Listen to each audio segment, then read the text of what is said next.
Good morning.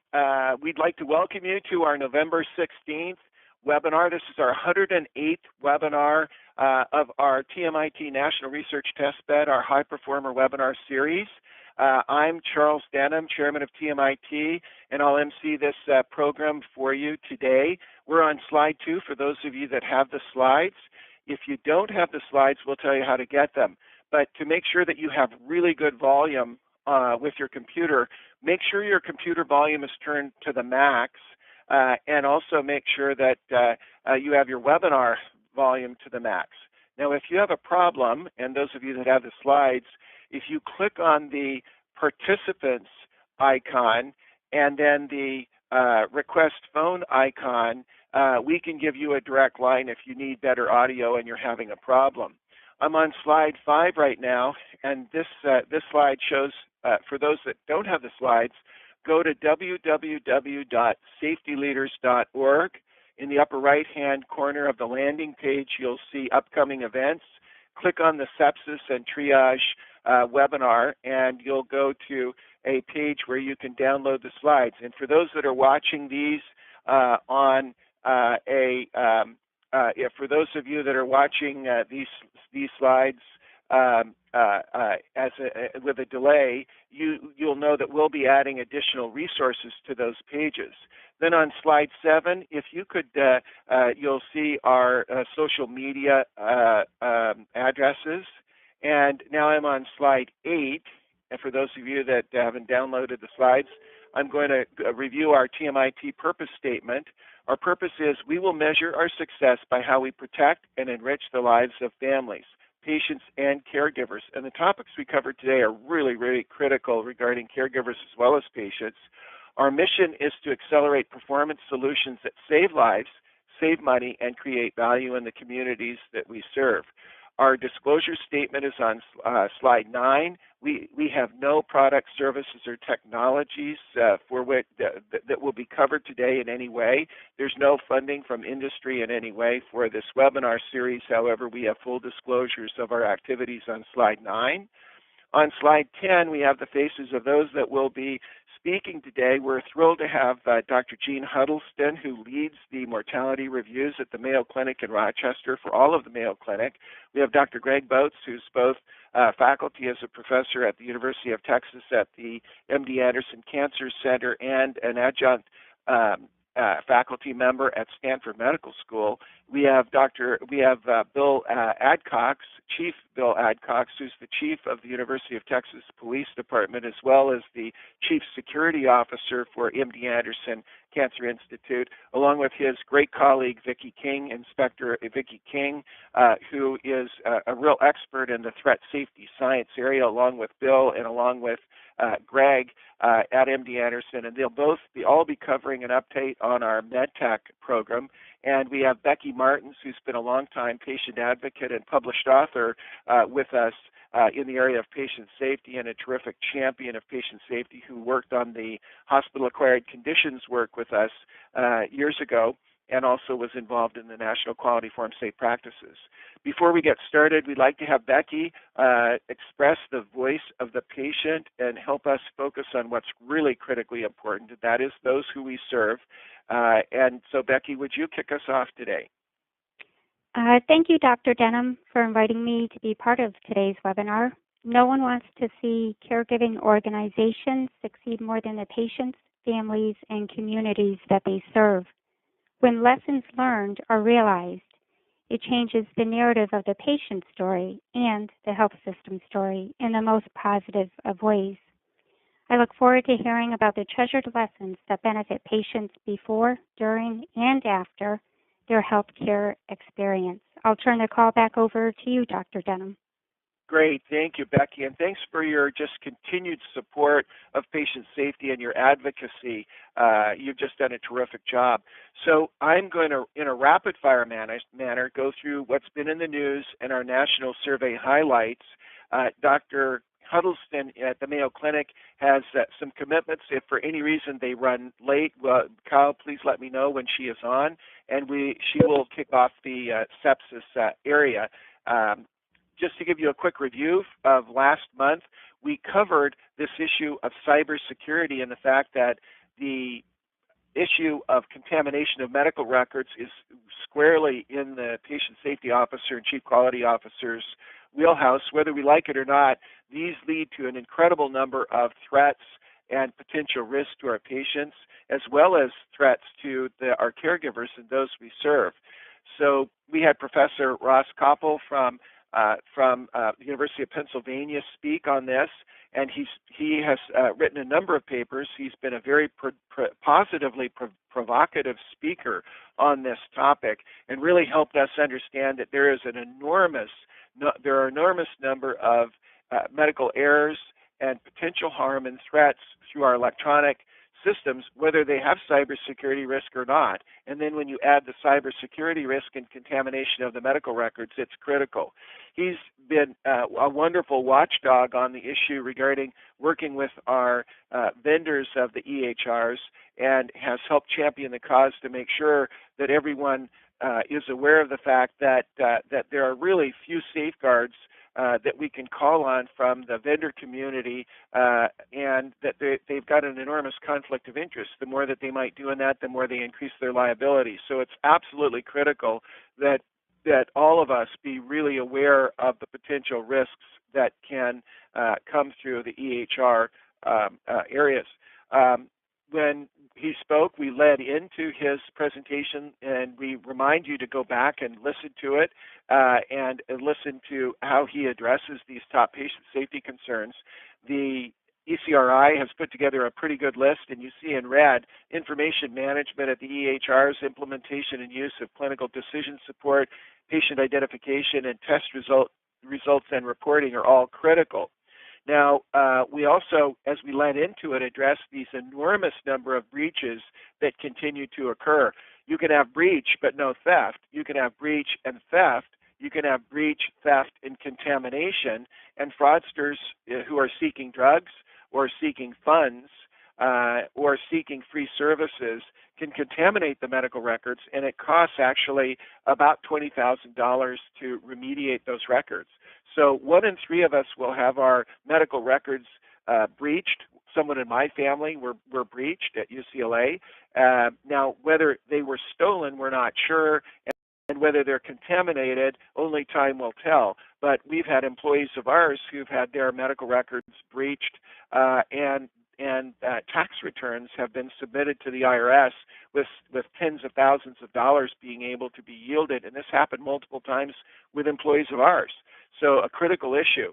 We ask you as an audience, I'm interested in more detail regarding electronic healthcare record and digital sources of harm, and we had a pretty significant number. 84% of you agreed, with 33% giving it a 10. So we will continue to address this, and as Chief Adcox and Inspector Vicki King and Dr. Botz will address, they're real champions, and I think that they are paradigm pioneers in this area of the full continuum of threats and risk. And so you'll find that we'll continue to be addressing this evolving concern that includes ransomware and the other problems. When we ask you about the detail that you wanted us to address, these are some of the topics, and I won't read the slides. Make sure to look over them. But there were a number of things that were brought up by our audience, and about every 3 or 4 webinars, we will go ahead and address this risk. So in the news, since our last webinar, we've had now a report, and this leads into one of the areas that has been a major concern and where we've had a number of presentations, and our Medtech program is targeting, is on this area of opioids. And for me, who has our headquarters is in Austin, we've got a presence in Cambridge and Massachusetts, but we've got our production team in California. Here in California, it has made big news that our USC medical dean got into incredible trouble, and what actually happened was that the board was ignoring a lot of the challenge. Becky Martin has left the meeting. But when we had the But when the dean was involved with someone that had a drug overdose and the 911 was called, that was the information that really catalyzed the news that you see in the LA Times. So this is a problem. Drug diversion and impaired faculty, impaired academics, impaired caregivers is a big problem, and it's only going to grow. And the reminder is there from the news. Now, something else in the news that's critical to this whole opioid issue is President Trump made the big announcement and was declaring the opioid epidemic is critical and that we could do something about it. However, as you probably all know, we also reported during our opioid webinar the fact that the DEA has really been hobbled by its inability now to be able to seize high volumes of opioids that are being delivered. I think the message. I always think of the expression mural dyslexia. Mural dyslexia is when you can't read the writing on the wall. The fact that the DEA will not be able to have as much strength as it has in the past means that we don't have much that's going to stop this problem. And so I think we can anticipate even more opioid problems in our communities, greater problem with fentanyl and carfentanil, exposure to our caregivers, exposure to our emergency medicine technicians, as well as our emergency hospital teams. So the 60 Minutes article, a terrific documentary, really put the focus on how the DEA was hobbled. However, in Washington, very little really being done to reverse this with the DEA, and there are very few speed bumps right now to minimize the risk that we have from opioids. And who was going to be the drug czar was actually identified in the 60 Minutes article as being the one that passed the legislation to hobble the DEA. So the message is you can anticipate an enormous continued growth in opioid risk to your patients and your caregivers. We ask you, do you want an update on adverse drug events, which is a very popular topic? And just to remind the audience, of the three leading adverse drug events, opioids is in the top three, along with anticoagulants and diabetic agents.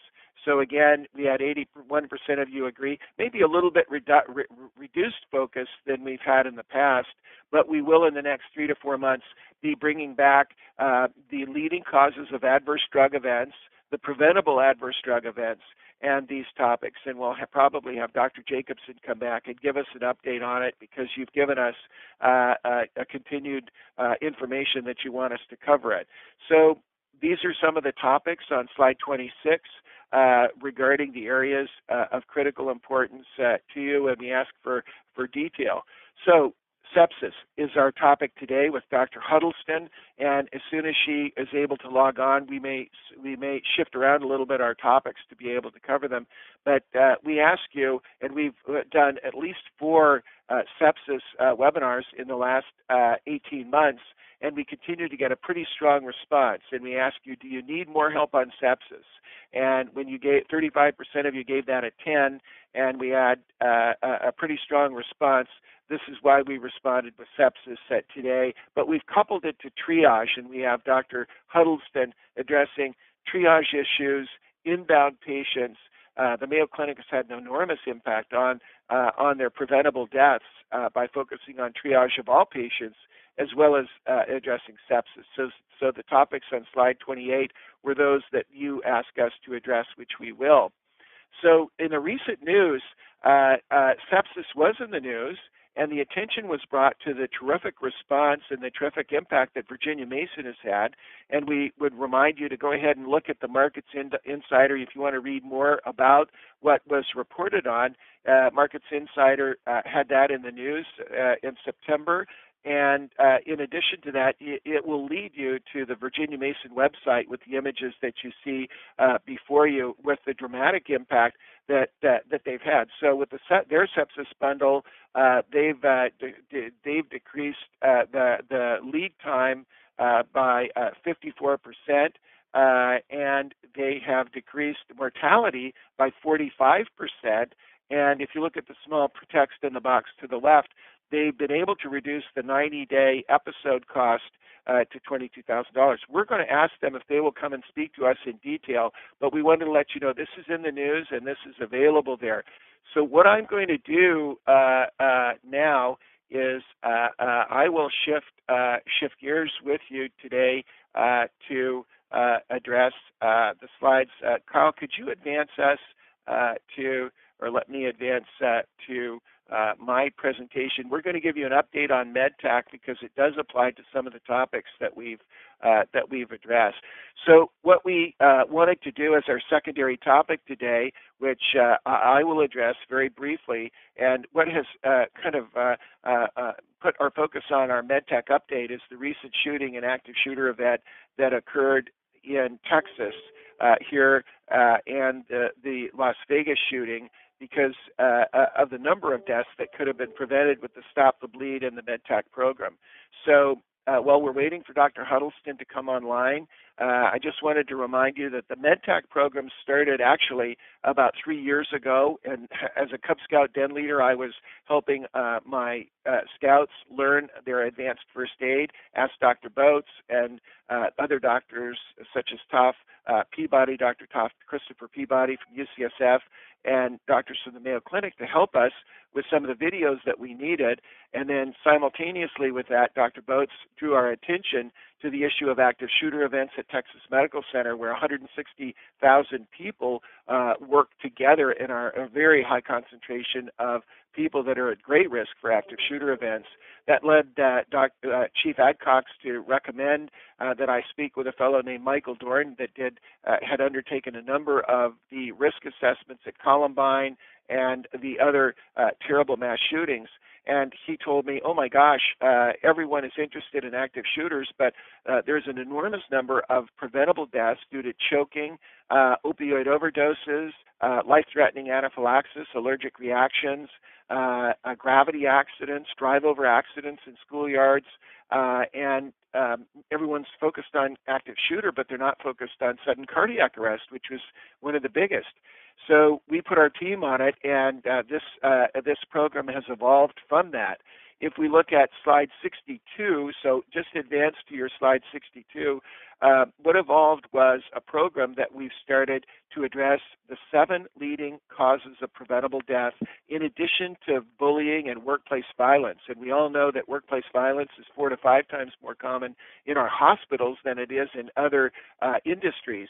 And we had undertaken some very sophisticated evidence-based probabilistic risk assessments, and conservatively, more than 110,000 lives every year could be saved if our communities were to adopt what we call lifeline behaviors that you see to the right. Sudden cardiac arrest, with a quarter of the sudden cardiac arrest in kids happening at sporting events. Choking and drowning with the Heimlich maneuver and resuscitation. Opioid overdoses, 175 deaths a day, growing exponentially with both abuse of prescription drugs and this on-ramp to heroin. Anaphylaxis, an enormous number of children as well as adults. 1 in 20 people will have an anaphylactic event in their lifetime, and 40% of them won't know that they have an allergy before they have this anaphylaxis. And if someone doesn't have an EpiPen, they're in very, very serious trouble.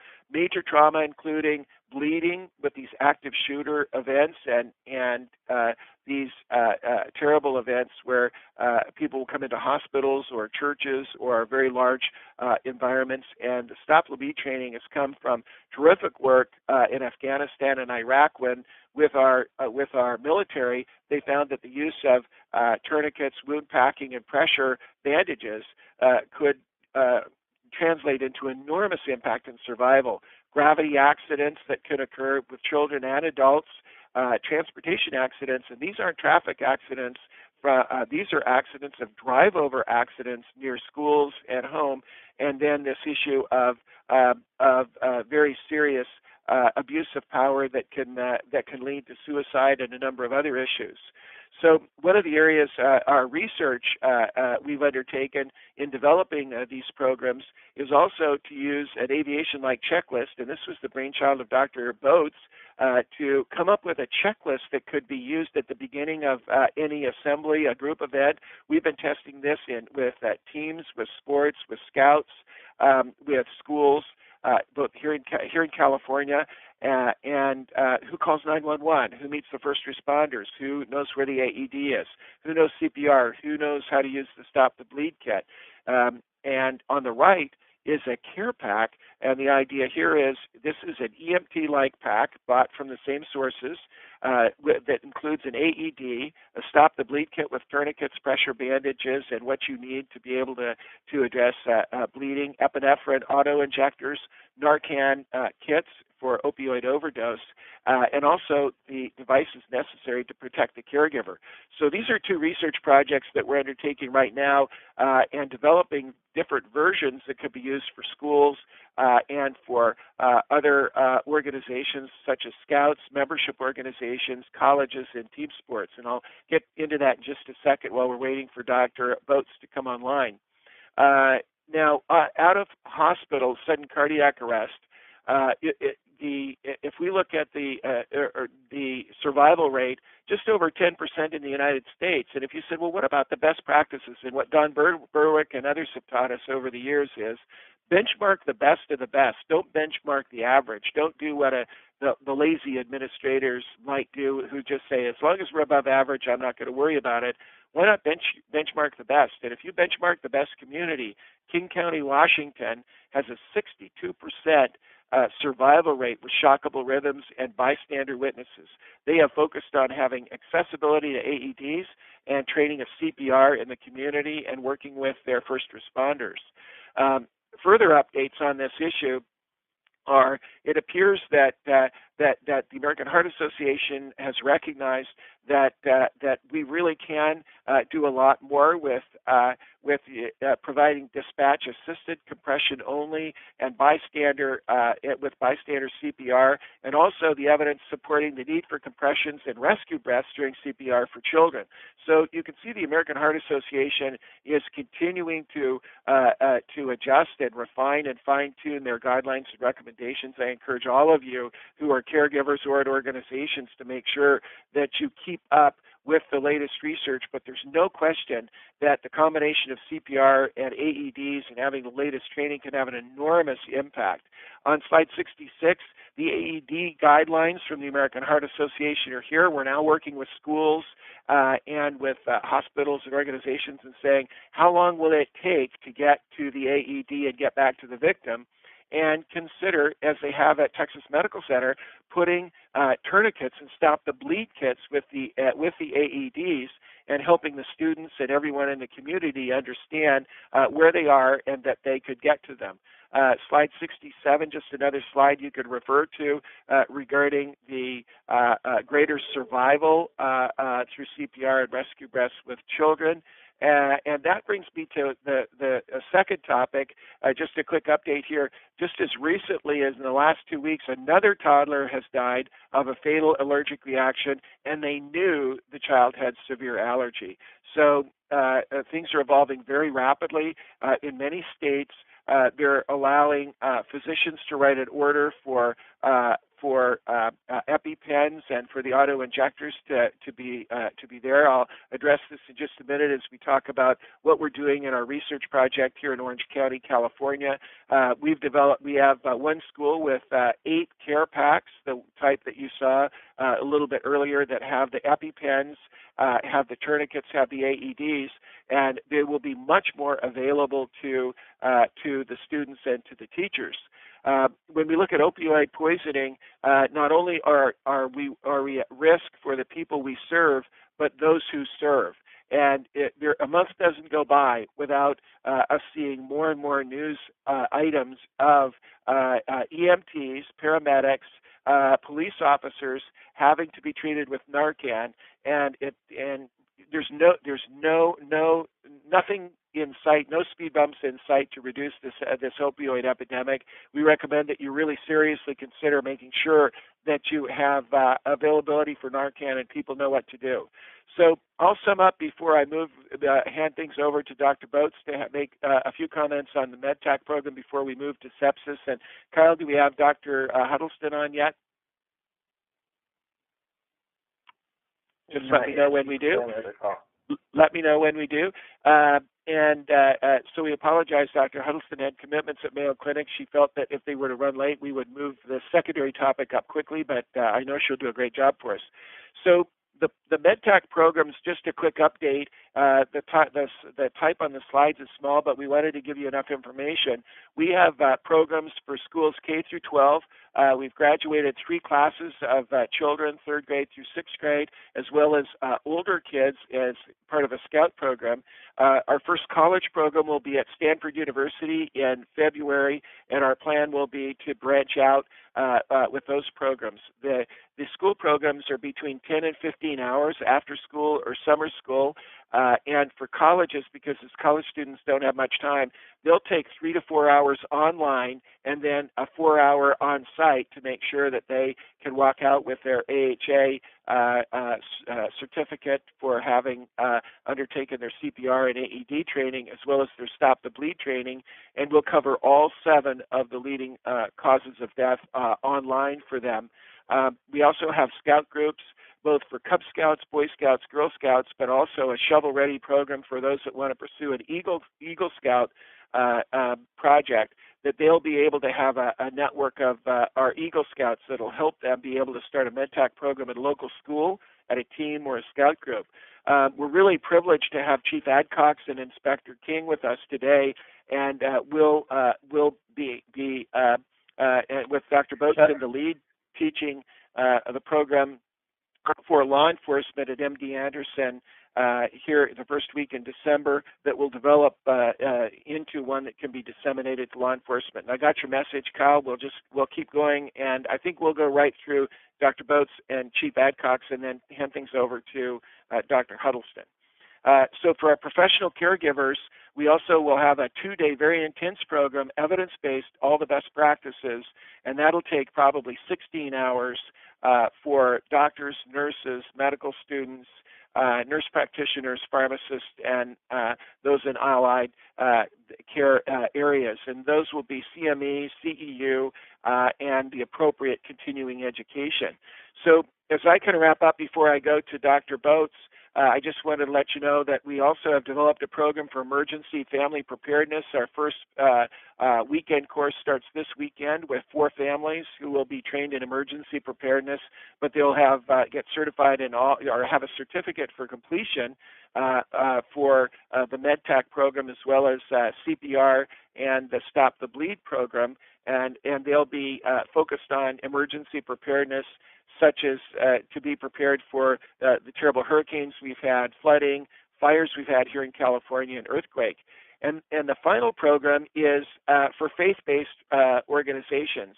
These are for churches, mosques, synagogues, any faith-based organization, and this is a free program. And because of the shooting that happened in Texas, we're going to move that up in our lineup.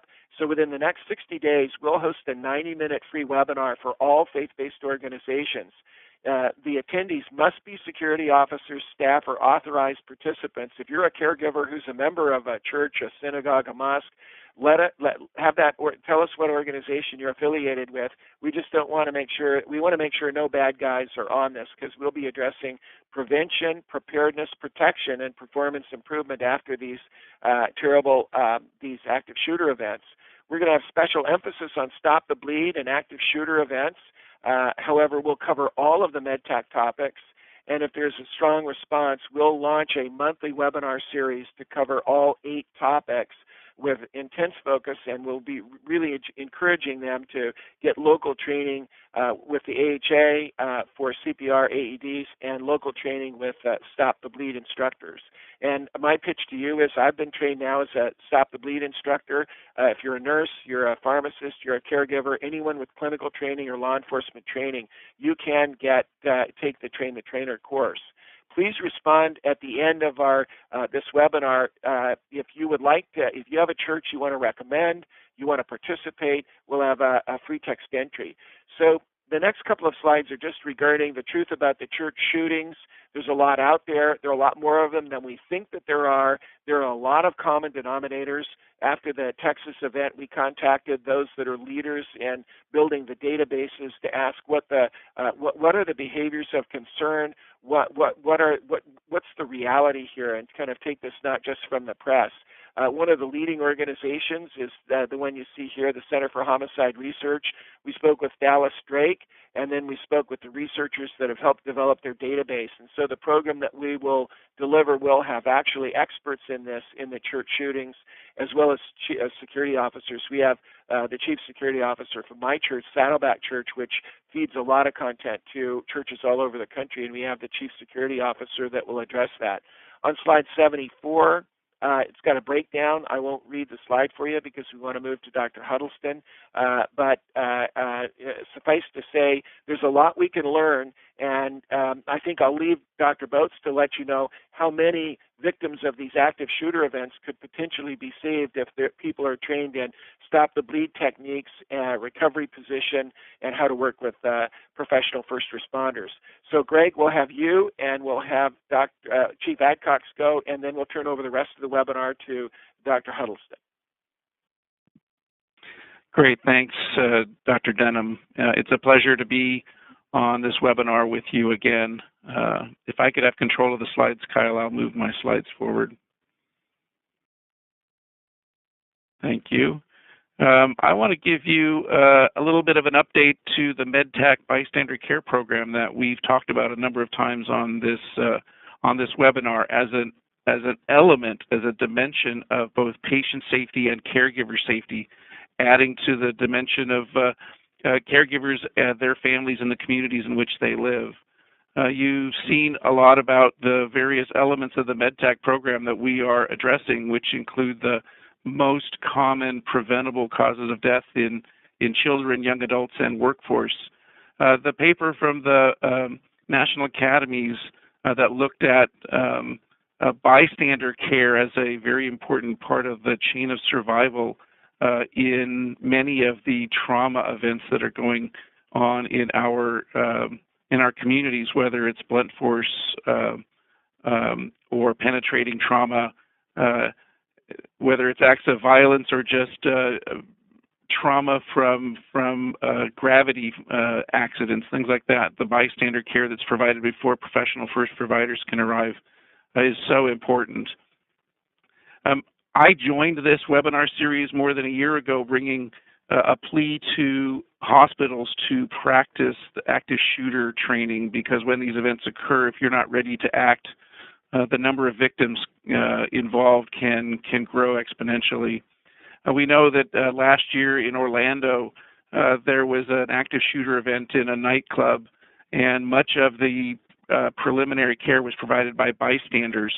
Certainly a lot of the evacuation of injured patients was done by bystanders. And you look at the picture on the bottom right, it just shows how far away the law enforcement and EMS staged for this very dangerous event. And they're not going to bring healthcare providers in until they've stopped the killing.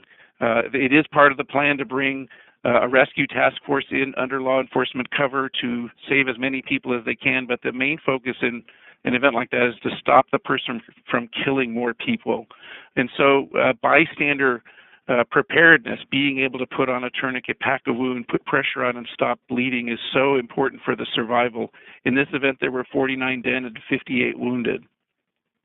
If we look at the more recent event in Las Vegas, where there was a tremendous amount of gunfire laid upon a group of people at a concert with a high density of victims, 58 dead and 546 wounded. We all heard many stories about the tremendous bystander care that was provided by those with medical training, and especially those with military training that had combat medic experience or training to provide initial care and evacuation out of the danger zone for people who were affected by that event.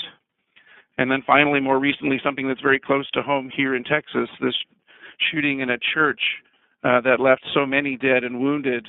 The community was overwhelmed. The available EMS resources were overwhelmed. Much of the care of the wounded was done by bystanders at the time until EMS could provide that care.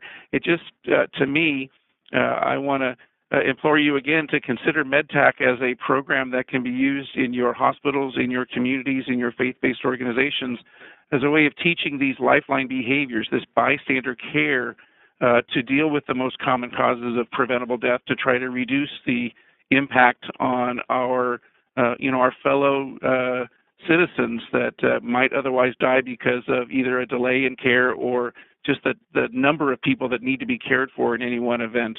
That's the intent of Med Tac. It's to provide skills and knowledge to allow people to be good bystander care providers should they choose to be so. And that's a very important element of our patient safety, our caregiver safety, and our community safety efforts. Thanks very much. Thank you, and Greg, thank you for being our content leader and inspiring so much of the work on MedTech. You've just been a advocate for that, and we're really grateful. We're grateful for all of what you've done for us. Next, I'd like to introduce Chief Bill Adcox and Inspector Vicki King, who, along with Dr. Botz, are real champions for the threat safety science.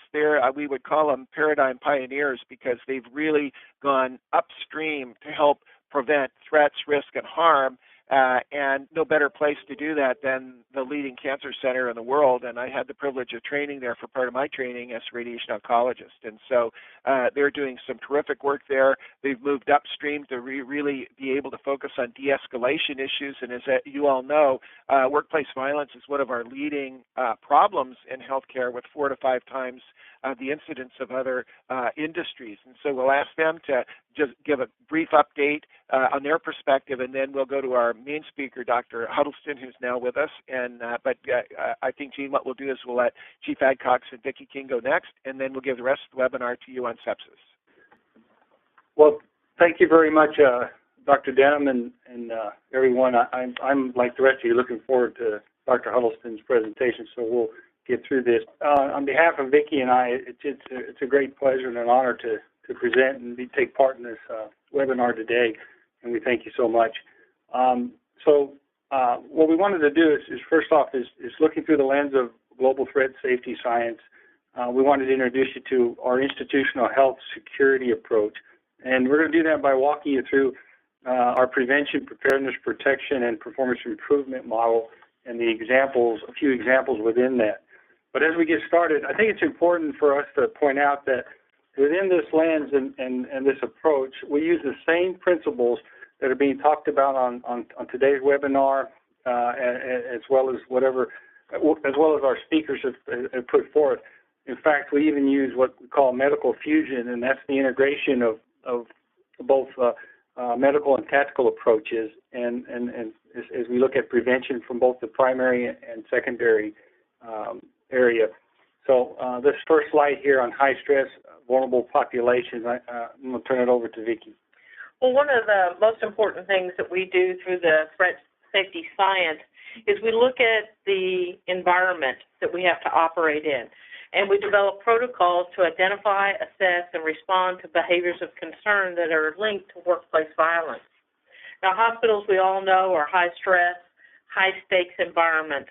They're open, they're accessible, they serve those people in crisis. And what we did was we looked at our hospital, and this is just a snapshot from 2015 of some of the vulnerabilities that we have, and we want to create a safe environment.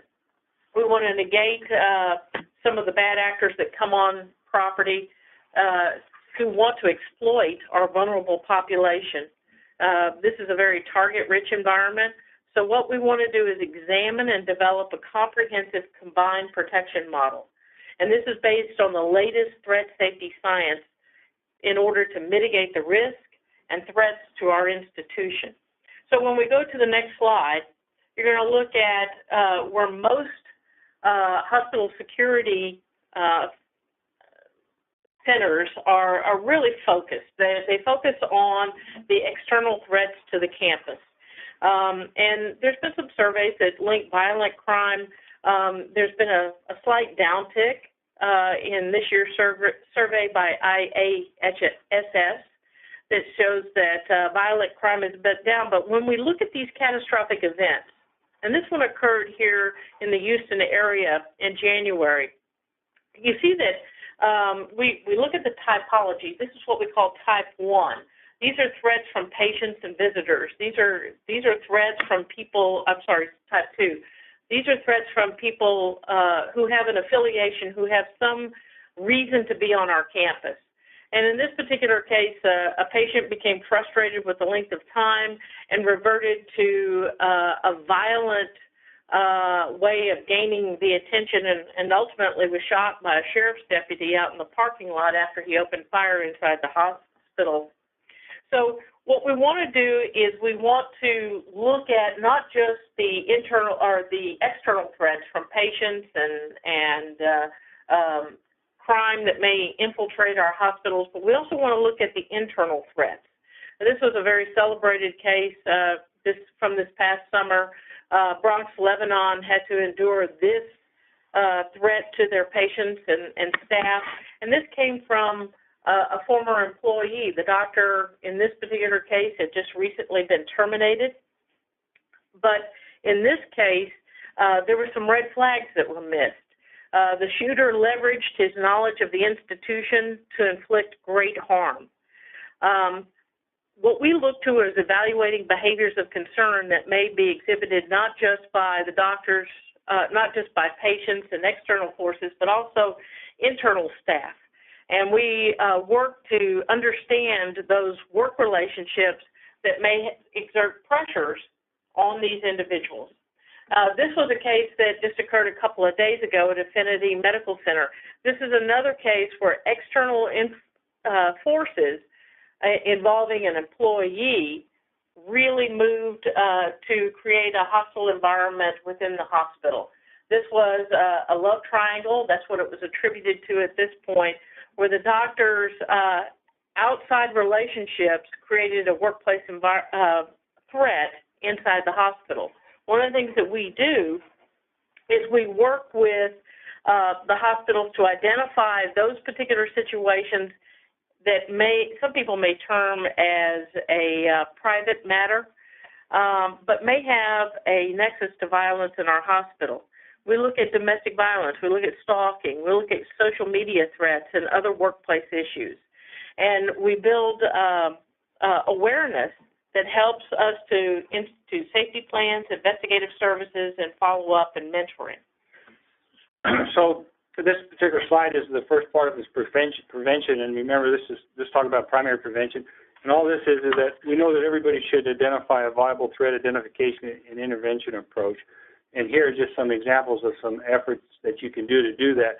But if you look at the last bullet on educate and train the community, this is where you teach the behavior of concerns, de-escalation, what reporting systems and how to use them, and then how to react in your own hospital. But also, more importantly, this is where the Med Tac issue and training is so critical to us. Preparedness. Preparedness is exactly what the Med Tac is. That's our secondary prevention approach. And here, what we look at is committed to having the proper equipment, the proper training, and proper knowledge sets in order to save lives. And as Dr. Denham said, that we are committed here to have every police officer and every security personnel trained on Med Tac in order to be able to carry this out. So these are the areas of preventative death that we can have an impact on. When you think about the opiate crisis, and you think about how the amount of shootings in the United States have gone up 8,000 in the last 2 years, deaths have gone up 2,000, and many of those are going to be preventable as far as the death goes just by having Med Tac in place. So we know that how critical and how important that is, and we would be remiss in our responsibility if we didn't train our personnel. And the next P is protection. And here you can see that, just as an example, the layered approach. So we take a systems approach and we make sure that we utilize best practices, all of the very best in the world as we go through that. So this is just an example of the protection through the layered approach using a systems approach. Next, please. And then there's performance improvement, and I'll turn that back to Vicki. Yeah, what we say here is that we're never satisfied. We build a strategy. We have a strategy map that helps guide our combined protection model. It's what integrates and fuses all these different component pieces together. It helps, but most importantly, we need to tell our story. We tell our story with performance metrics. We tell it with case studies. And most importantly, we tell it with the success that we build in each and every case. One of the things that we want to do is build trust through our relationships so that people know that they have a resource to go to and an avenue to explore when behaviors of concern create that nexus to violence. Well, thank you so much for addressing this quickly and helping reinforce this critical threat approach. And I think that the leading approach, globally that you're doing, you really are paradigm pioneers on this health. Institutional health security approach, and it fits beautifully with, and really it shows our safety officers that they need to focus more than just on medication adverse events, or get their security officers to kind of help them with some of these areas that are absolutely critical and threats to both our caregivers and our patients. Now for our main speaker, and we're thrilled to have Jeanne Huddleston. She had some major commitments at Mayo that kept her from being able to start right at the beginning. And Jeanne, what we've done is just provided the update on our Med Tac program, and also announced that we'll be undertaking a virtual Med Tac program for faith-based organizations, churches, synagogues, mosques, and organizations that we understand are having a really hard time. The phones are ringing off the hook at major churches to say, what are you doing?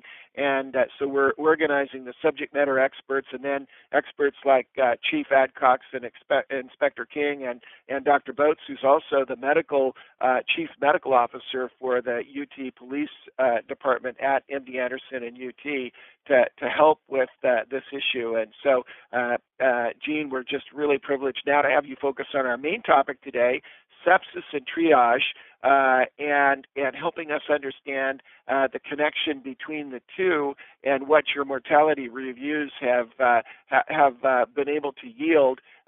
Jeanne is terrific. For those of you that haven't heard her speak, please go back and watch our webinars that have been led by Jeanne on her mortality reviews, and then also on sepsis, as she helped us get great subject matter experts for a Part 1, Part 2, Part 3 series. And since there was so much of a strong response on sepsis, we agreed to make this a main topic for today's webinar. So, Jeanne, please take it away. Thank you for your great work globally and for what you'll share with us today. Thank you very much, and it was a pleasure to listen to the speakers about the Med Tac program.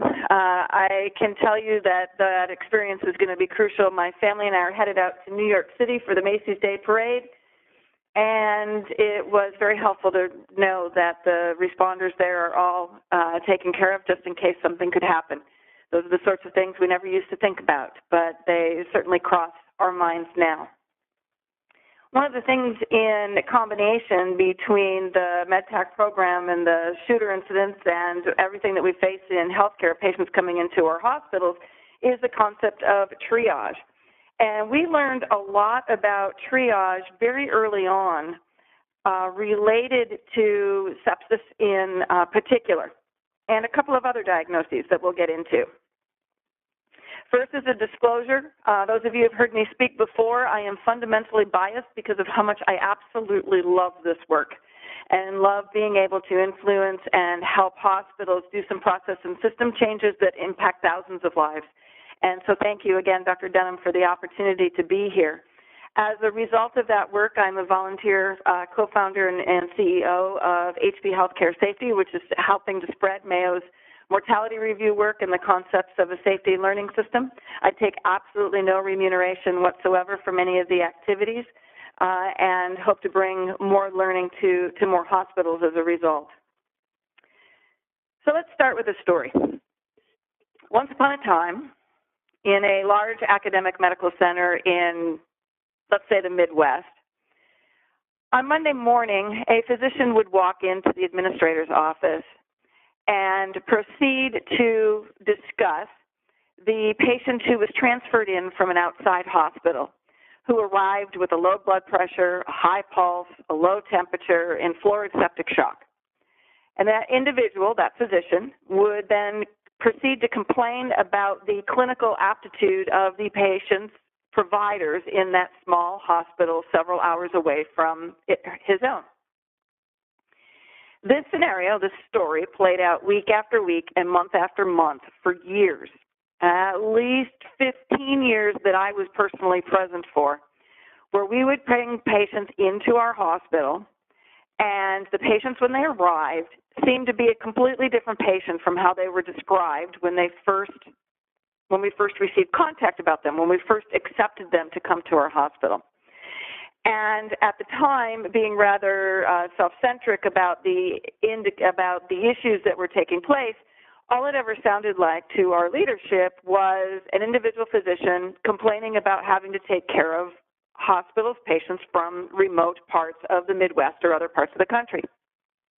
Because people were looking at it from a peer review perspective. They were looking at that patient, they were looking at the outcome and what they received and the information that was different, and so they were blaming somebody else.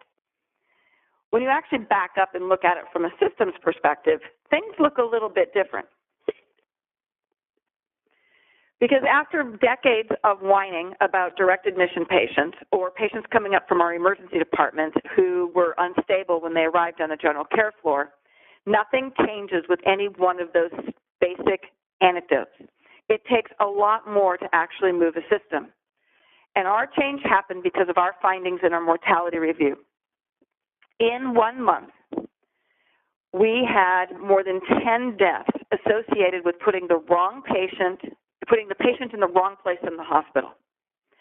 Every single one of those patients was tachycardic, with hypotension, borderline respiratory rates or tachypnic, borderline temperature or low temperature, and the majority had sepsis.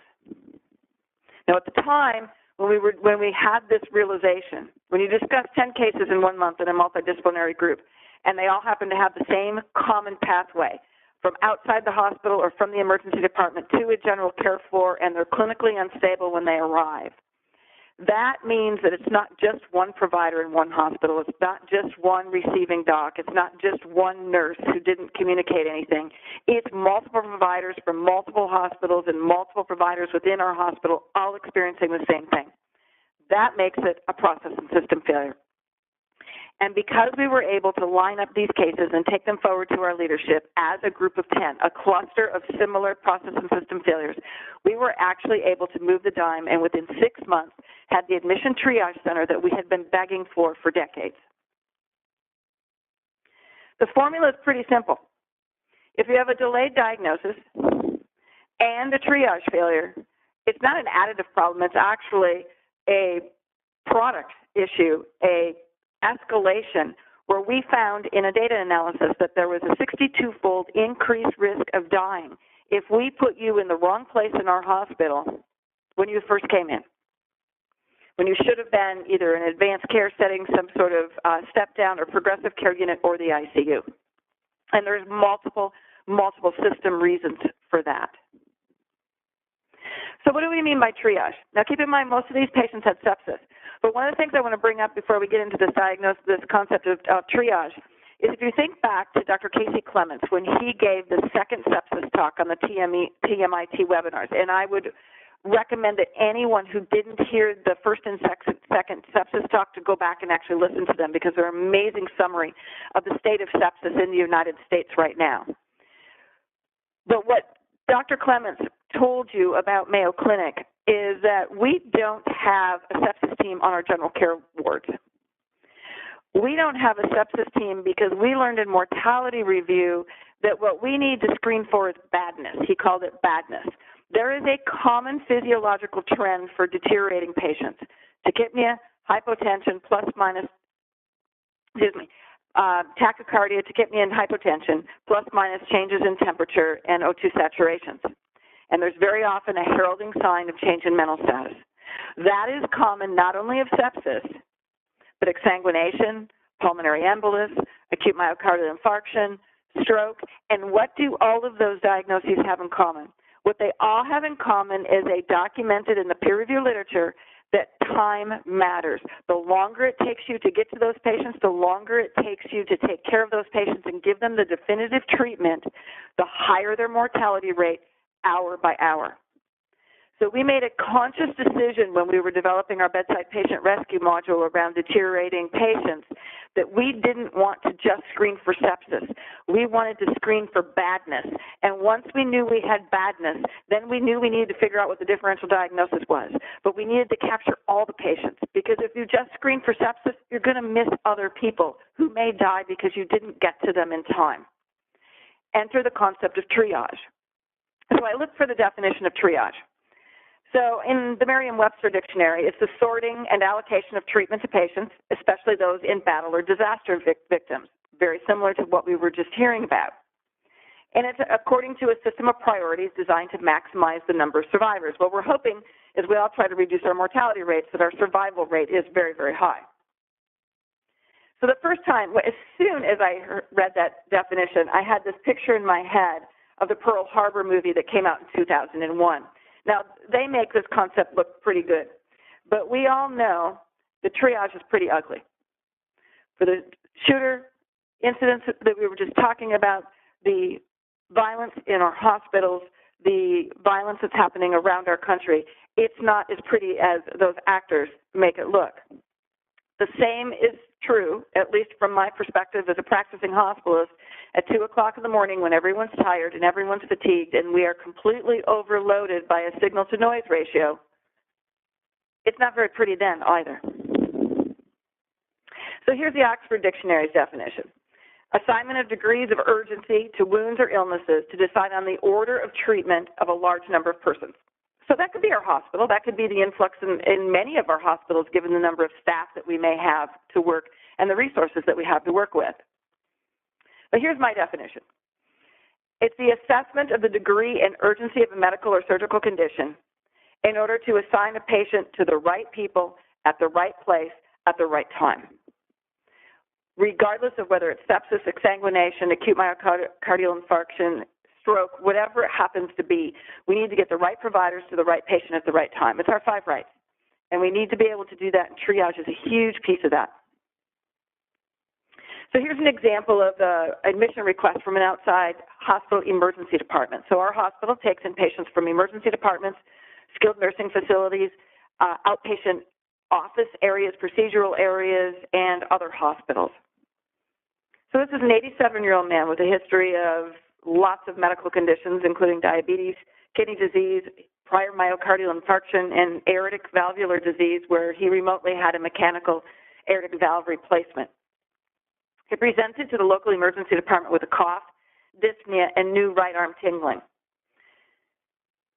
In conversation between the referring team and the Mayo team, identified that his pulse and blood pressure were, quote, stable. Those were the words that were used.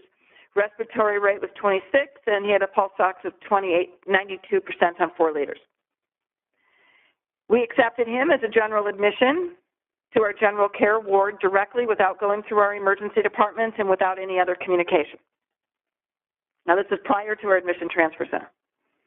Upon arrival, 8 hours later, his blood pressure was 90, his pulse was 104, his respiratory rate was 32, he was hypoxic on a full non-rebreather, his temp was 36.1, and he had new onset right hemiplegia.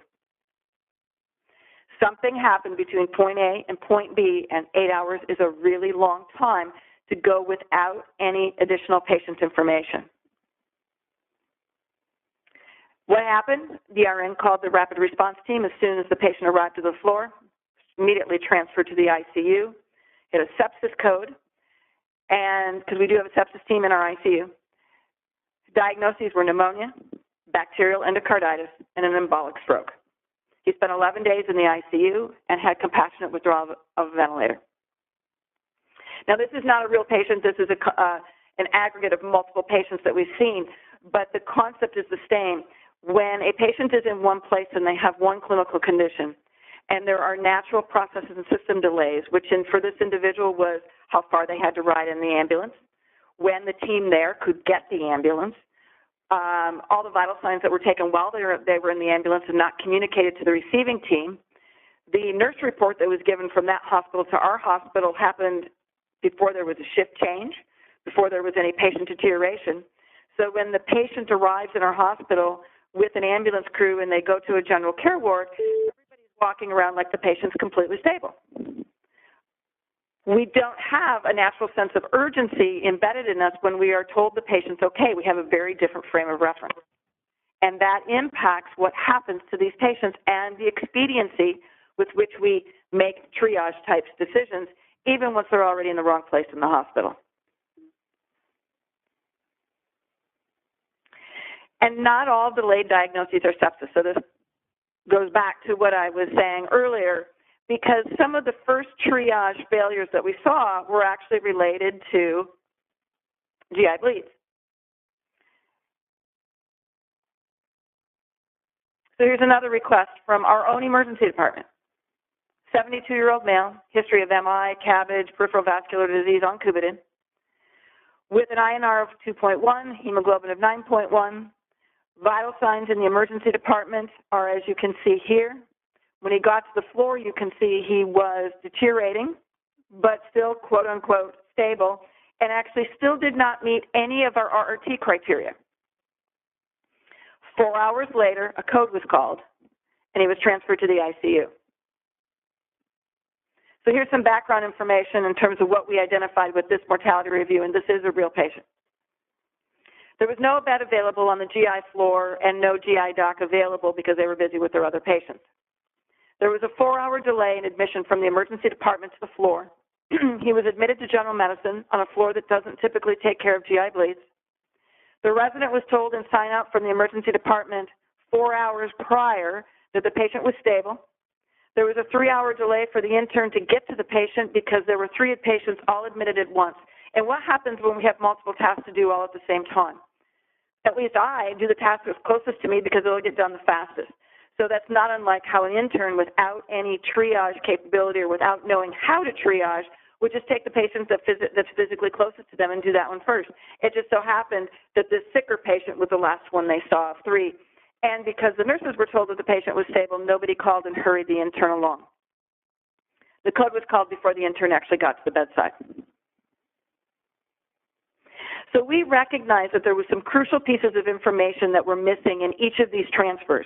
In each of the scenarios that I told you, whether it's sepsis or something else, the patients were portrayed as stable. Vital signs initially did not meet our RRT criteria, but we went hours without any updates. And by the time they got to us, or by the time the physician walked in the room, the cat was already out of the bag.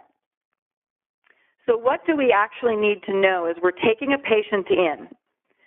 Very often the information that we're getting is not complete, and that's what we learned before we put our admission triage center into place.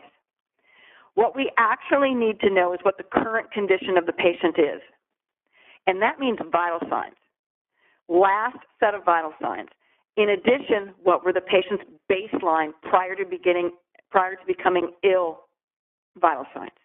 So what's their current condition, what's their current symptoms, what is their current vital signs? Then their baseline condition, where do they normally function so I can judge what the change in them actually is. And what that helps me to do is understand the working diagnosis and the differential.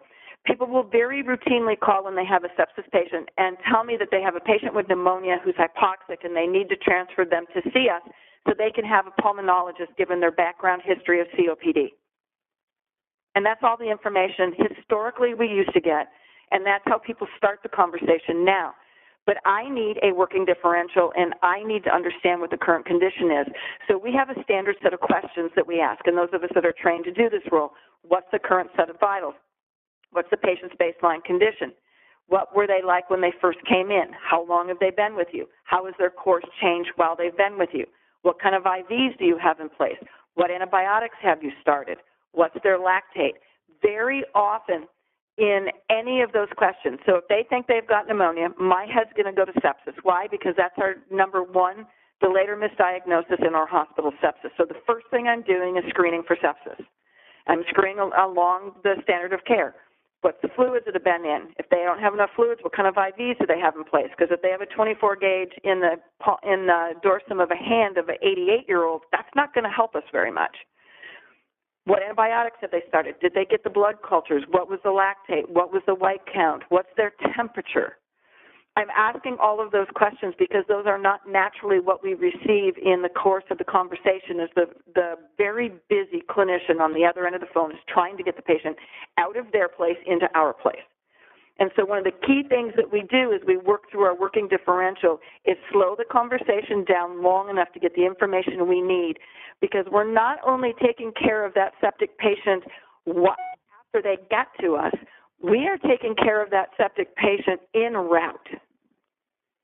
And so I look at things in terms of, given the information that's provided to me, what is the anticipated course directory and where could this go bad? I'm screening for badness. If they don't have the right IV fluids in and the patient suddenly develop septic shock en route because the right antibiotics were started because we didn't understand the microbiology behind the illness, and they don't have the right IVs in place, that patient's going to die before they get to me because the crew can't get the fluids in. So I'm looking for what are all the potential trajectories that this patient can take and trying to balance the care on that end with what might transpire. And if it is more than just a few minutes or an hour en route, I'm looking for updated vital signs from the ambulance crew. And, we can ask for that. The ambulance crew can call in and actually give us updated vital signs. And that helps me as I'm anticipating badness and where the clinical trajectory could go in a very ill, frail patient. I might need to reroute that patient not to our general care ward, but I might need to stop in our emergency department for further resuscitation and triage to determine if they actually need an ICU, just in case I made a wrong call thinking the patient would still be stable when they got to us. So I hope that everything goes well, but I anticipate any errors in decision-making or unanticipated changes in patient condition and trajectory and plan for those as well. And that's crucial when we're transferring sepsis patients between hospitals and any other of those diagnoses that are very time-dependent for survival. Finally, I need to understand from the referring physician's perspective what the level of care and specialties needed are from their perspective. So why are they transferring them to us? What don't they have that they think we have that I need to make sure is teed up and available when that patient arrives? So those are all the things from a triage officer perspective that I'm thinking about as I'm having these conversations with referring providers. So if you had a triage officer or a medical officer of the day, as we call them, what do they need? They need ubiquitous understanding of RRT criteria. The main policy that we put in place in our emergency departments and for our docs and all of our hospitalists and receiving physician teams is they can all spout out the RRT criteria in their sleep. Because if a patient meets RRT criteria, we know that they have sepsis or something else potentially going on. Time matters, treatment matters, and if they're coming to a general care ward, we're not going to be able to get them what they need when they need it reliably. So if the patient meets RRT criteria, they do not come to our general care ward, period. They stay in the emergency department for another round of resuscitation. If they develop RRT criteria en route, we send them to our emergency department for resuscitation before additional triage is done. Or if we really think the patient's frail and is going to decline en route, I have the ICU doc on the phone with me at the same time I'm talking to the referring doc, and then based on the patient's vital signs, we can triage to ICU or the floor. We've both accepted the patient, and we both know we're going to get more information closer to patient arrival. And it's all based on the fact that we all know what the RRT criteria are, and we have a general understanding that a rule that if they meet RRT criteria, they don't stay on the floor. They don't come to the floor to begin with, because we're setting the patient up and we're setting the team up, even more importantly, to fail. We need a clear understanding of the level of care of every floor. That, what I just mentioned, RRT criteria being met, not coming to a general care ward. We know we do not have the nurse-to-patient ratio, the availability of the respiratory therapist, and the pharmacist on a general care ward for somebody who's in severe sepsis or septic shock on our general care ward. They've got to go someplace else to get the resources and the level of care they need. We need a clear understanding of the medical capabilities of the physician. So from a triage officer, medical officer of the day, I know, based on the system that's been developed, how many patients every physician in the hospital, every team in the hospital is taking care of, where they are in the rotation cycle. If they're handing off to a brand new team tomorrow and they're already maxed out, I'm probably not going to ask them to take another patient because I know that poor person coming on tomorrow is going to be completely overwhelmed, and the error rate of transfer issues when it comes to overburdened people handing off to more overburdened people is a risk that we don't need to take if there's someplace else we can put the patient where they can get good care. I'm also interested in time of year. If it's a time of year when we have a bunch of new staff on board, or if it's a time of year where we've done a lot of recent hiring, that's going to impact people's ability to recognize and rescue deteriorating patients, and that matters when I'm assigning a team to take care of the patient. I also have a clear picture of anticipated workload. I know the patients that are en route in ambulances. I know the patients that are waiting in the emergency department, including by vital signs. I know the patients that are in the waiting room of our emergency department. All of that information gives me a feel of what the press of the practices is on our providers and what they are potentially feeling as a result of that. And that makes a difference in terms of how you pick where a patient's going to be taken care of. Your medical officers of the day or triage officers need to be systems thinkers. They need to have a big picture in their head to anticipate all of those interacting pieces, including unexpected changes in trajectories of patient condition. It's a whole bunch of falling dominoes, and if one of them tips, a whole bunch of others are going to happen. And so that's where the systems knowledge of your hospital to know if the patient condition changes in this way, that means that's going to happen to this person, and they're going to go there. Gosh, we don't have any ICU beds available right now. I better get them stabilized in the emergency department before I do anything. I'm not going to risk putting them on the floor with overtaxed providers. So all of those different things come into place when you're having these conversations in real time with the referring physicians. Clinical experience in this role is huge. You need knowledge as well, clinical knowledge, which many of our new docs have. We all have clinical knowledge coming out of training, but there's something about the time and volume and the recognition of the unexpected trajectories and care that happens through working in the trenches with everybody else. The natural history of the disease, and this is crucial. I don't think people think about this as often, even with sepsis. I accept a patient to come to general care ward. So if I'm just somebody accepting a patient, sure, I'll take them. Gosh, I'm going off shift in an hour. Gosh, it might be 8 hours before the patient gets here. Gosh, what could happen to that patient in 8 hours? Because in transport, there's no new physician evaluations. There's probably potentially, but very likely not a nurse continuing evaluating the patient. They're getting no new evaluation or care. So what is the natural progression of a disease or of sepsis with no care for 8 hours? Those are the sorts of questions that a provider needs to be able to ask themselves. And frankly, I don't think 15 years ago, 18, 20 years ago, I would have naturally asked myself that question because I hadn't experienced enough failures in that space yet. And unfortunately, that's the way many of us learn. I need to know what next tests are needed. So based on that patient's current condition, anticipating a trajectory 4 to 8 hours away, what tests do they need immediately when they get here? What floor or care team has the ability to get that test to them immediately? What next treatment is going to be needed? What do I need to have teed up? What floor can get them that antibiotic handing immediately?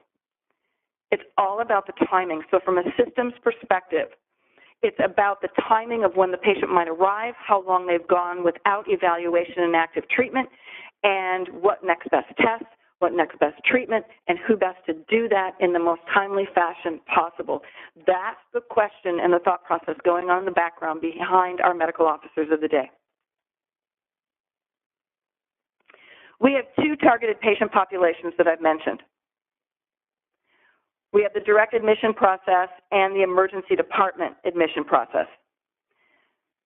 So in our direct admission process for our medical officers of the day, our admission triage center, we have in the same room bed control, phone referral nurses, our medical officer of the day, our ambulance triage because we own our ambulance service, our helicopter triage, and the amazing people sitting in the background on the 911 rescue calls, helping some elderly man do chest compressions over the phone on his wife who's down.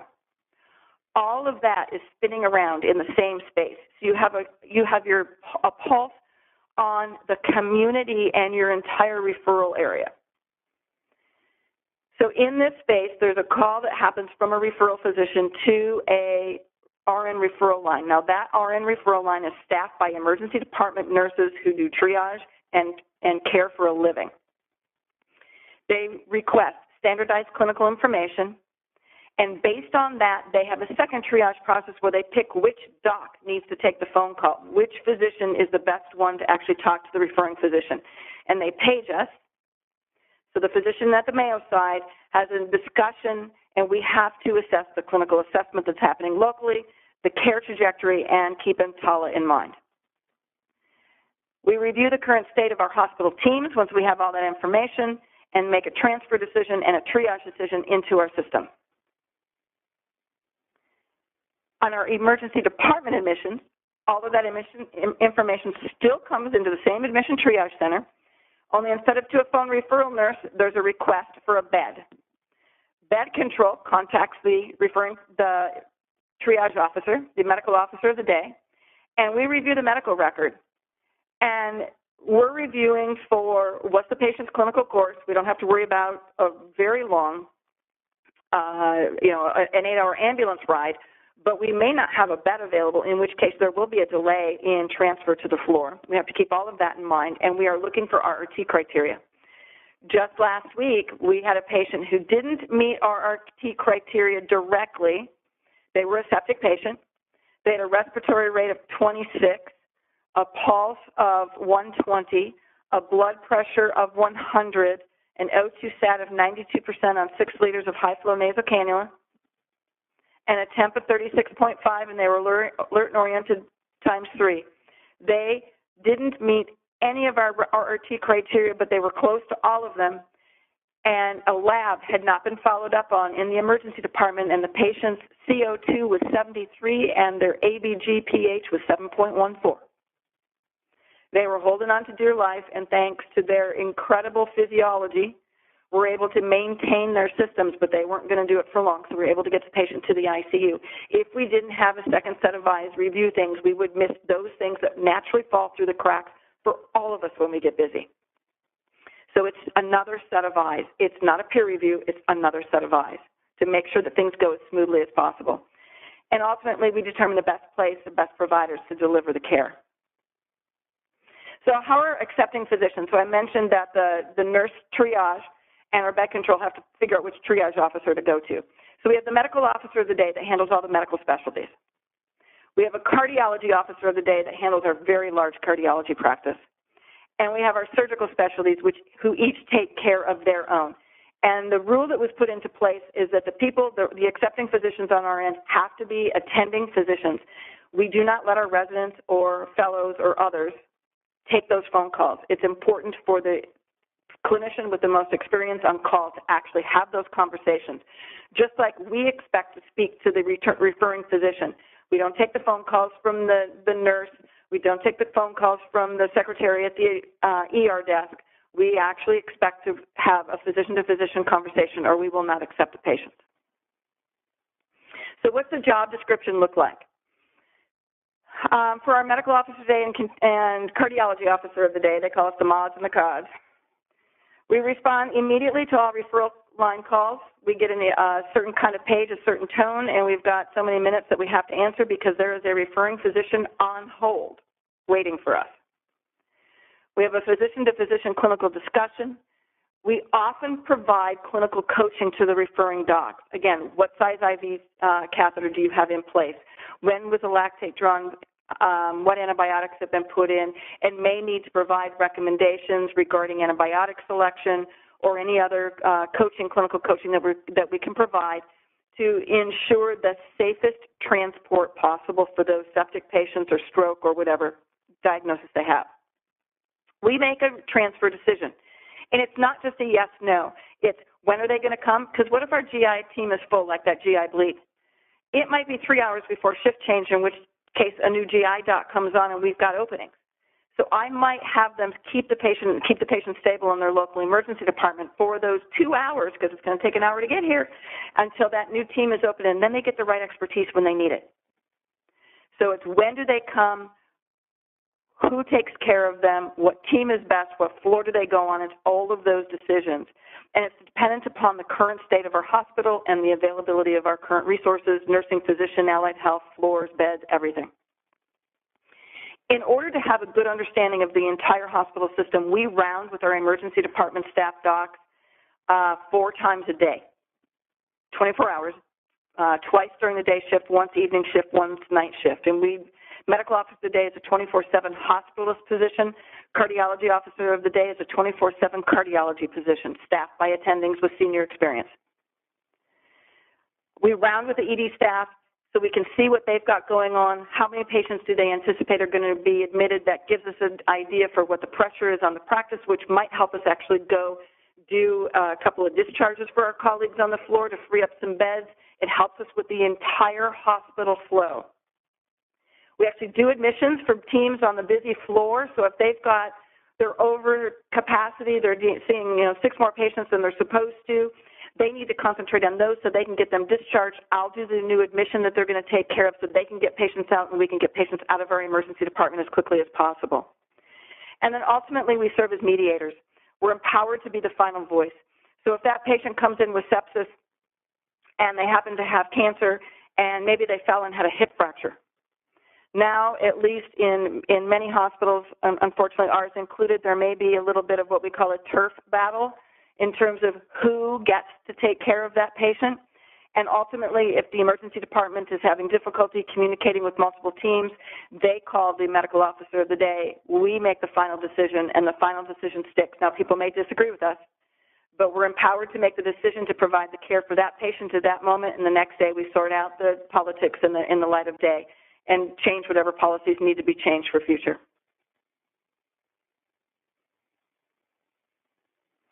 So what's different now as a result of this? Well, this is the 87-year-old man who I mentioned came from the outside hospital, and I think you've gotten a picture for what we do differently now in terms of that, knowing that there's going to be a delay. I don't know the geography. I'm really bad at geography. So one of the questions I always ask, and it sounds like a dumb question to the referring docs, but where are you and how far are you away from us? And second question, if they're really far away, is there another hospital between us and you that this patient might be able to get to sooner that has the resources you need? Another thing that we end up looking at. So we would ask many more questions. Ensure stable treatment during the course. Expect updates on the patient's clinical trajectory en route so that we can deviate, if needed, from a direct admission to stabilization in the emergency department prior to admission to the hospital. For the one coming up from our emergency department, we review the vital signs, and one of the things that we learned, and many of them were sepsis patients, the emergency department doc, when they make the decision to admit, in their minds, because they've got a waiting room full of people, they're ready to admit. In their minds, the patient's admitted. But because we're full on the floor, we don't have room for that patient, so they sit there for 4 hours. And what we found when we went back and looked at a constellation or a cluster of these patients who came and when they hit the floor from our emergency department met our RT criteria, we had very beautifully documented vital signs by a nursing assistant or a nurse of the patient's deterioration sitting in the emergency department. But because they were just supposed to document the vital signs and the docs were all busy taking care of new patients, nothing ever circled back to the doc. And then a shift change might happen. So all of a sudden, transport shows up to take the patient. The last thing the nursing floor knows or the physician team knows is the vitals from 4 hours prior when they made the decision to admit, but now they've deteriorated. And they hit the floor and they meet our RT criteria. So that's when we put into policy that you can't leave the emergency department and go to a general care ward if you meet our RT criteria, which means everyone has to know the RT criteria. And 2, when transport shows up to take the patient, they find the nurse who takes one last set of vitals and communicates it to the attending, who might be a different attending now because they've had shift change. And now they know that, oops, things have changed, or, oh, my goodness, we need to get another liter of fluids before they send them upstairs. And we pause, repeat resuscitation, and make another decision. We've gone from having up to 10 to 12 triage-related issues of our sepsis patients and other diagnoses per month that led to death within 24 to 48 hours. That's where we got the 62-fold increased risk of death if you go to a different wrong part of our hospital than what you need for the resources required for your illness, to less than 1 or 2 a year because of this admission triage center, which really beefed up knowledge of the receiving teams, communication, and understanding of how the hospital actually works and how the teams actually work so you can get the right patient to the right place at the right time to get the right care. This is some of the work that we're spreading through the Safety Learning System Collaborative. I just wanted to put a plug out there for that. These are the teams that have joined in 2017. For those of you who have seen this list before, you can see it's growing. And I'm so excited about all of the learning that's taking place, and we're learning a lot about these triage things and a lot about sepsis as we're working together. I just wanted to point out that 80% of the things that we're learning is not, that are omissions, not commissions, is not just a Mayo thing. We're seeing it at every single hospital in the collaborative, and delayed or misdiagnosis of sepsis is way high on the list, as are understanding a patient's clinical condition to find the right place for them in the hospital. And you'll see that triage-related things are number 6 on this list, and delayed or misdiagnosis is number 4 on that list.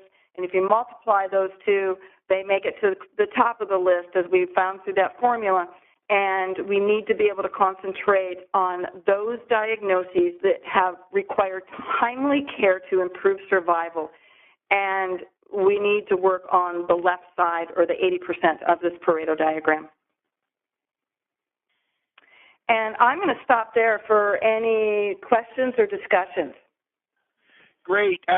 Thank you so much, Jeanne. And I'd like to draw your attention, because Jeanne had to start late. We'll run a few minutes later than usual, but we'll record it for those that have to jump off. Please put your questions in the Q&A section, and I'm going to just lead the survey real quick here, Jeanne, as we do that. So what we need to do, Kyle, could you move to the survey? That would be 92, I believe, because we put the slides in. We're putting the slides, if you want to download them, you can download them then in the order that you can download them, and they'll be in the order of the recording. And for those of you that are listening to the recorded program, don't worry about it. We'll already have them organized. So quick survey questions, Jeanne, and then we'll come back to Q&A. And I have one for you. But the first question is, I am interested in more detail regarding triage of sepsis patients.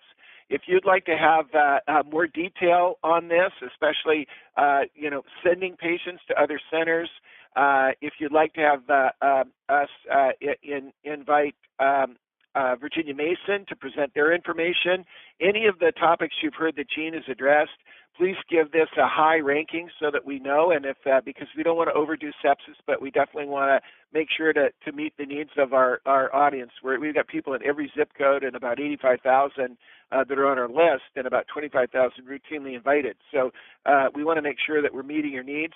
And then if you have specific triage of sepsis patient related information, please put it in the free text entry questions as well, because that'll be a free text question that then will be after you fill out the first answer. And then the next 2 questions are about Med Tac.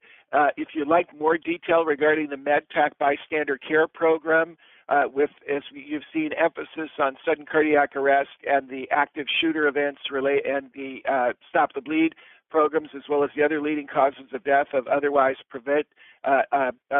healthy people. These are the preventable deaths. Please let us know. And if you have specific information you'd like to have covered in those webinars, that's the free text entry question that follows that Med Tac question. And then the final 2 questions, and this is important regarding the faith-based program that we want to put on. If you'd like more detail and like to be invited to the faith-based Med Tac security webinar, please rank it a 10, give it a high mark so we know that you're interested. And then in the section for the free text entry, please put in churches, synagogues, mosques, any faith-based organizations, membership organizations that you think would benefit from the free webinar and likely webinar series. put their names in there so that we have somewhere to go. And if there's specific information that you believe is really important, we would love to have you add that as well. And so please fill out the survey. It will really help us a lot. I want to come back to you, Jeanne. What advice do you have to smaller centers that are sending patients who are septic into the larger centers about connecting with the right people and making sure that care in transit is optimal?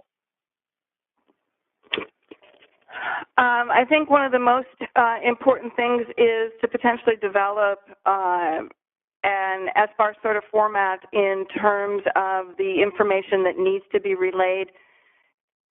If you anticipate your patient has sepsis or stroke or MI or whatever it is, there are certain clinical things that are time-based that are important. We do really good job with MIs and strokes because there's door-to-needle times, door-to-treatment times that we're measured on, and they're procedural related. But I think for sepsis and respiratory failure and some of those that we all know are still time-based, communicating that information forward so that accepting hospital knows what they need to do next, and also to anticipate the time. So one of the things that docs on the receiving end may not be really good at asking because it doesn't necessarily come natural is how long is it going to be before the patient gets here? So providing that information up front in terms of estimated departure and estimated transport time, I think would be really helpful to the receiving team. Because if they just gave a dose of Zosyn and the patient's going to be 6 to 8 hours out, I need a team that's got that ordered when they get here so that I can get the next dose in a timely fashion. So those are the sort of that care coordination, anticipating what the needs are as though they were going to continue taking care of the patient, and just providing that to the receiving hospital would be incredibly helpful. Gotcha. Fantastic. And Greg, I think Greg is still on, and Greg receives patients into the ICU as a critical care doctor, both on faculty at MD Anderson, but also at Stanford. Greg, do you have comments from what Jeanne has addressed or questions of Jeanne? I think this was a fantastic presentation about having situational awareness of our patients. I think the idea of having a plan from when receiving and ascending and receiving physician have a discussion, to have a plan in place about what things need to happen in time and what triggers we might have to escalate care, to make a further communication, or to even change the type of care to escalate it to the level that the patient needs. Oftentimes, too much time passes between communication and the patient falls through the cracks, and then we're in reactive mode rather than in proactive management mode. Great. Chief Adcox and Vicki, do you have any comments from what you've heard or any questions of Jeanne or even Greg? No, it was a great presentation, and I thank you very much, Dr. Huddleston and Dr. Botz, and thank you for allowing us to participate. I've got a question for all of you. You know, these terrible active shooter events that occur and aggressive behaviors that could occur that cause physical harm. How do you apply triage to these events? Maybe, Greg, you've given it some thought as the chief medical officer for the police department there, and it was really your stimulus that got us into this area of medical fusion, of bringing the medical and tactical together. Applying some of these principles to triage there. Well, I think the idea of triage in a multiple casualty or a multiple victim event has been pretty well worked out, with various strategies to identify immediate life-threatening injuries that need to be addressed, maybe less threatening but could become worse and need immediate attention. And then those are sort of the walking wounded. They may have injuries, but they're not immediately life-threatening. Has been revolutionary in the way that we address multiple victims with limited resources. I think the more important thing for institutions to triage is how do we go from normal operations to emergency operations. And the special thing about healthcare organizations, as opposed to maybe a theater or a church or somewhere else, is we have patients that we want to continue to take care of. We should have situational awareness to identify which of our patients can be moved, which of our patients have needs in the short term and long term that we can prioritize, so that as law enforcement is addressing the issue with the bad actor, we also need to carry on care of our patients. So we have to have a plan on how to do that for the best care of all of our patients, or at least the ones that are not able to be moved out of the area immediately. That's a plan. That's the sort of strategy we're working on here, because we know we're at risk. We know that eventually there will be an event in one of our care areas where we're going to have to make an assessment of whether these patients can be moved and how to best care for them in large numbers in the midst of an overwhelming need for our resources.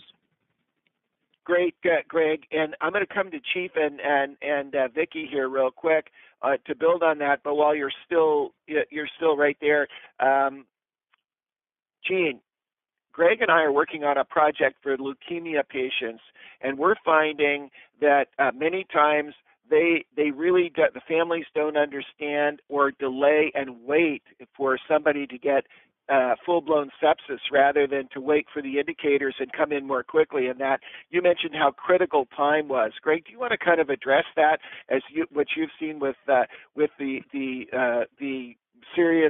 patients that are receiving some form of serious treatment where sepsis is an issue, where their counts may be down, and what we can do for families of those patients regarding getting them back in more quickly? And then maybe Jeanne comment, and then we'll come back to you, Chief, and Vicki. Well, absolutely, Chuck. I work in a tertiary care cancer center that has people that are transported here or come here for care, but they don't get their care in our institution regularly. And we engage them as members of the healthcare team. We try to engage them in being an advocate for themselves or their family member when discharge instructions are given, when they go from the inpatient environment to the outpatient environment. What things to look for when they're in an immune-compromised state that are indicators that something bad is about to happen. So we look at vital signs like either fever or low temperature, chills, cough, productive cough, signs and symptoms of early warnings that sepsis is abound. Most often we find that patients that come into the hospital to get immediately admitted to the ICU in septic shock ignored those signs. They minimized them and they didn't really act on them. And we want people to, even if they come in 2 or 3 times with false alarms, I'd rather have them come in and be evaluated than to end up in my ICU in septic shock.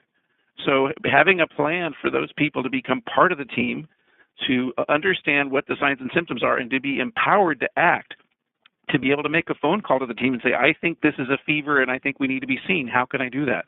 We're willing to work with them, or we're trying to build plans or protocols for them to do that.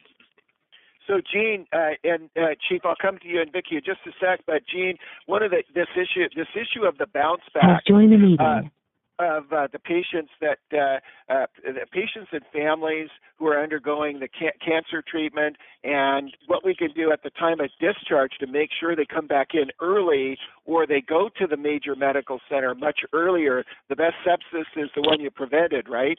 And any comments there, Jeanne, about what you may have learned from the collaborative, and any surprises from the collaborative, and then we'll go to Chief. Can you hear me okay? Yes, ma'am. Hello? Okay, good. Go ahead, Jeanne. Yes. One of the things that I think would be helpful is if we started thinking about sepsis in patients who are specifically at very high risk of getting sepsis, like our neutropenic patients or others who are immunocompromised. It's just like we have a post-hospital heart failure protocol. Would it not be helpful to have a post-hospital sepsis prevention protocol in terms of they check their blood pressure every day, they check their pulse every day, whatever it is, and give them the warning signs so they know when to come in early instead of waiting until they're so weak that they have a syncopal episode. And I think some more education around the time of discharge to prevent that and educate our patients would be huge. Fantastic. Chief and Vicki, any comments of what you've heard here? And you all are really pioneering the way on getting upstream, or what we would call left of boom, and primary and secondary prevention and protection. And as you think about these multiple areas of triaging problems, any other comments you want to make as a final statement? Well, yes. The only thing that we really would say is that while we're working on the global threat science, safety science, and those particular prevention mechanisms like threat intervention and identification, those are designed within organizations and even within communities to hopefully catch something before it becomes an issue or a harm. But going to the secondary prevention, we can't say enough about the Med Tac approach of combining all of the preventable death type events into one very concise training program. So you have people that are trained, you keep the currency, and then you also have the proper equipment readily available so that you can bring the triangle together. You bring the patient, the equipment, and the proper trained person there together very quickly so that you have what I refer to as a first responder or the bystander or whoever, because you have to be able to get there and stabilize it, do something before you can get some more advanced medical care. So that's very critical. And even when you're talking about triaging, you know, on a major incident where there's just so many people down, you might have to bypass a person that's in a cardiac arrest type situation to get to stop the bleed individual so you can save more lives, things of that nature. So there's just a matter of more training and bringing lots of different people together. Well, listen, we've run a little bit long today. However, I'm going to come back to the Huddleston definition. I love your definition, Jeanne. You are always such a great contributor. Thank you for launching the collaborative. I'm going to put two pitches in. One is to really consider joining Jeanne's collaborative. I think it's the leading edge work in the world in patient safety now. I really believe, Jeanne, that you're our next Don Berwick, and I think he would say the same. You're really doing great work. You're really showing us what we could do, especially on these issues of omission. I love the triage, the assessment of the degree and urgency of medical condition in order to assign a patient to the right people at the right place at the right time.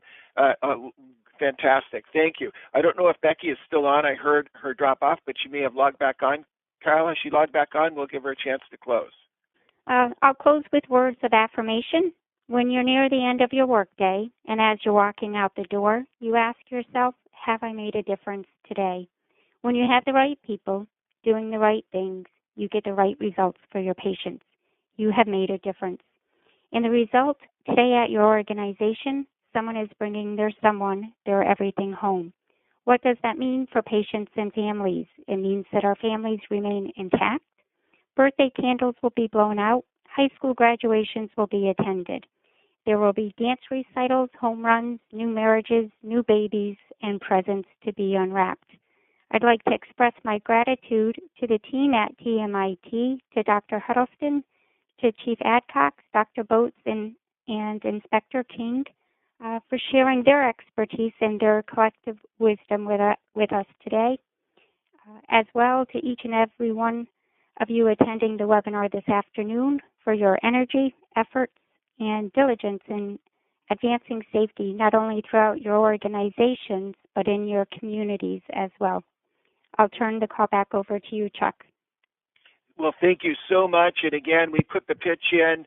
Please fill out the survey. And if you have a church, synagogue, faith-based organization, mosque, whatever, that we could help in this really trying time where these security officers are scrambling to learn some of the skills that Chief Adcox and Vicki are pioneering. Please let us know. God bless you all, and we hope that you have a wonderful Thanksgiving. If the speakers could stay on just for a sec for a quick process improvement check, I'd appreciate it. Thank you so much, speakers. You did a fabulous job, and thank you, Becky, for the affirmation. It always brings tears to my eyes when you speak. Thank you.